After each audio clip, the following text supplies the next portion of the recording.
বিগত সরকারের আমলে দুর্নীতি দমন কমিশন ও বিচার বিভাগ শেখ হাসিনার দাসে পরিণত হয়েছিল বলে মন্তব্য করেছেন আইন উপদেষ্টা ডক্টর আসিফ নজরুল। গত আমলে যারা হাজার কোটি টাকা চুরি করেছে তাদের অপকর্মের তদন্ত করতে দুদককে আহ্বান জানান তিনি। শিউলি শবনমের রিপোর্ট। আন্তর্জাতিক দুর্নীতি বিরোধী দিবস উপলক্ষে জনসচেতনতা বাড়াতে এই আলোচনা সভা।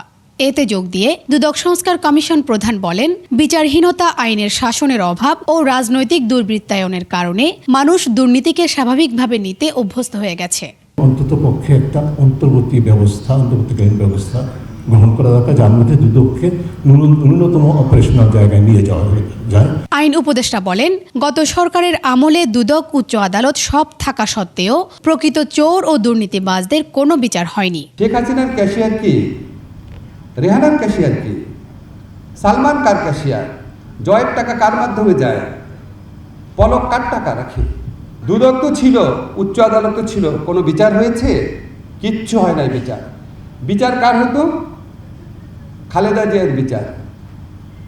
3 কোটি টাকা একটা জায়গায় রেখেছে প্রক্রিয়াগত ভুলের জন্য, একটা টাকা সেখান থেকে কেউ আত্মসাৎ করে নাই। সেই জন্য 3বারের সাবেক প্রধানমন্ত্রীকে 10 বছরে জেল দিয়ে দিয়েছে এই দেশের দুদক বিচার বিভাগ মিলে।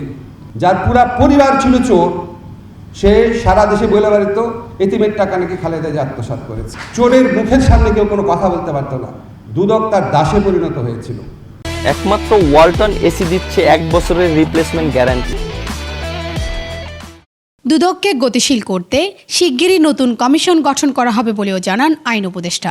অবিলম্বে দুদকে বর্তমান আইনে নতুন কমিশনারদের নিয়োগ দেওয়ার চিন্তা আমাদের সরকারের কারো মধ্যে রয়েছে, চিন্তা রয়েছে। আবার ইফতেখার ভাইরা একটা অন্তর্বর্তীকালীন অবস্থার কথা বলছেন, কিন্তু অন্তর্বর্তীকালীন অবস্থার জন্য আবার আইন চেঞ্জ করতে হবে। এখন আবার আইন চেঞ্জ করার পর ধরেন সংস্কার কমিশনের প্রস্তাব মধ্যে যদি আবার কমিশন গঠন করি, ওটা কেমন দেখায়? রাজনৈতিক নেতাদের দোষারোপ করতে গিয়ে প্রকৃত অপরাধীদের কেউ যেন পার না পায়, সেদিকে লক্ষ্য রাখার আহ্বান জানান তিনি। দুদককে অচল রাখা যাবে না। শিউলি শবনম, 21 টেলিভিশন, ঢাকা।